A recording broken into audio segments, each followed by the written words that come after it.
আসসালামু আলাইকুম দর্শক, আজকে আপনাদের একটি আজব একটি ফল দেখাবো। আসলে এই ফলটা আমি নিজেও চিনতাম না এটি একটি কি ফল। এটি পরবর্তীতে জানতে পারলাম এটি হচ্ছে গোলাপ জাম, একটি বিদেশি ভ্যারাইটির ফল। আমাদের দেশে এখন অনেকে চাষ করে বা শখের বশে অনেকে লাগায়। তো দেখুন একটু ফুলগুলো আপনাদের দেখানোর চেষ্টা করি। এটা হচ্ছে ফুল,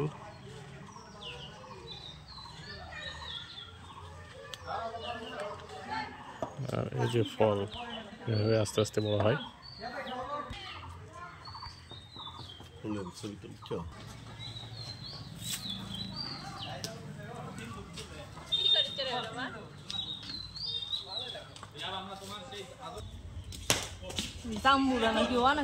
না, এ হচ্ছে বড় ফল, আরো একটি দেখা যাচ্ছে সুন্দর।